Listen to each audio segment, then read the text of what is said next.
यह घटना मेरे साथ तब हुई थी जब मेरी बड़ी बहन की सहेली के साथ किया था घपाघप। उस वक्त मैं 19 साल का था। तब मैं दुबला पतला ही था और ज्यादा किसी से बात नहीं करता था। अब मैं 12वीं में आ गया। मेरी बड़ी बहन भी 12वीं क्लास में थी, लेकिन 12वीं तक पहुँचते पहुँचते मुझे उन सब के बारे में काफी जानकारी हो गई थी। मेरी कॉलोनी में ही मेरी बड़ी बहन की एक क्लासमेट रहा करती थी जिसका नाम प्रियंका था। प्रियंका और दीदी एक साथ ही कॉलेज आया जाया करते थे और कभी कभी पढ़ाई करने मेरे घर भी आते थे, इसलिए मैं उनसे घुल मिलकर ही बात करता था। प्रियंका की उम्र कुछ 20 की रही होगी, लेकिन उसका बदन बहुत बड़ा और शानदार था। प्रियंका से अच्छी पहचान के वजह से कई बार मैं उसके घर भी जाया करता था और वो भी मुझे छोटा भाई कहकर अपने घर बुलाती थी। हुआ यूं कि उस दिन प्रियंका घर में अकेली थी और काफी बोर हो रही थी। मैं भी स्कूल से आते हुए उसे दिखा तो उसने मुझे आवाज लगाकर घर बुला लिया। मैं उधर गया तो प्रियंका ने कहा, आज मैं घर में अकेली हूँ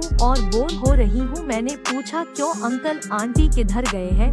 उसने मुझे बताया, मेरे मम्मी पापा एक शादी में बाहर गए हुए हैं, इसलिए हाथ पैर धोकर और खाना खाकर मेरे घर आ जा, हम दोनों ताश खेलेंगे।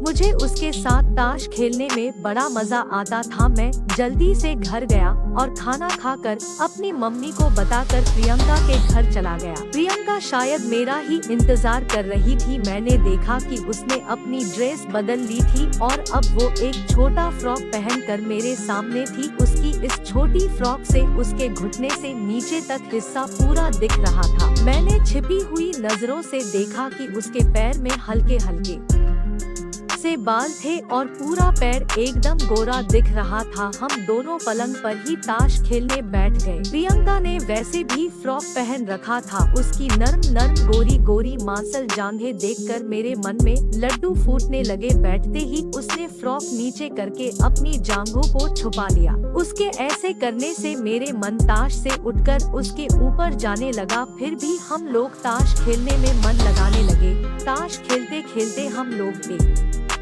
दूसरे से हंसी मजाक भी कर रहे थे। तभी उसने कहा, यार बैठे बैठे तो मैं अकड़ सी गई हूँ। यह कहकर उसने तकिए का सहारा लिया और एक साइड पर बैठी सी हो गई। उसकी यह सब देखते ही मैं हलचल होने लगी। अब मेरी हालत पतली होने लगी। मेरा मन ताश खेलने के बजाय उसकी ऊपर टिक गई। प्रियंका ने ज्यादा हलचल तो नहीं की। अब मुझसे बर्दाश्त नहीं हो रहा था। वापस मैं अपने घर चला गया। 2 दिन बाद प्रियंका मेरे घर आई और बोलने लगी कि आज भी वो अकेली है तो ताश खेलने के लिए आ जा।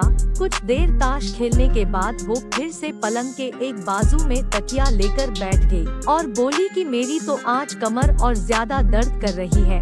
अब मेरा बिल्कुल भी मन ताश खेलने का नहीं कर रहा था। मेरा पूरा ध्यान उसके ऊपर था। थोड़ी देर बाद वो बोली कि अब मेरा ताश खेलने का मन नहीं कर रहा, कुछ और खेल खेलते हैं। मैंने भी हामी भर दी। फिर उसने कहा, यार मेरी कमर में आज भी बहुत दर्द हो रहा है। मैंने भी उसको बोल दिया, लाओ मैं अच्छे से तेल लगाकर मालिश कर देता हूँ। मेरी बात पर वो झट से राजी हो गई और तेल लेने किचन में चली गई। इतने में वो पलट गई और मुझे अपने पैर और ऊपर तक दबाने के लिए बोलने लगी। मैंने धीरे धीरे उसके पैर दबाते हुए उसकी जांघों तक पहुँच गया था। इतने में अचानक से वो उठ गई और उसने मुझे अपनी तरफ खींच लिया। मैं कुछ समझ पाता कि वो मुझे सब तरफ से चूमने लगी। शायद वो इसके लिए कुछ ज्यादा ही मचल रही थी। बस एक दूसरे से लिपट चिपट कर सुख ले रहे थे। अब हम दोनों की हालत काफी खराब हो रही थी। उसकी बदन गर्म भट्टी की तरह गर्म हो गई थी। मैं उसको फिर कभी न मिल पाने की सोचकर उसके साथ घपाघप करने लगा। हम दोनों ही पसीने से तरबतर हो गए थे और हाँफते हुए एक दूसरे से चिपक कर पलंग में निढाल होकर गिर गए। हम दोनों को ही पूरी तरह से संतुष्टि मिल गई थी। मैं उसके घर उसकी मम्मी के आने तक के लिए रुका था और उनको देर शाम तक वापस आना था। हमने भरपूर मजा लिया। प्रियंका आज एक भी मौके को छोड़ना नहीं चाहती थी। उसके बाद उसकी शादी हो गई। आज भी वह सब यादें मुझे याद आती है।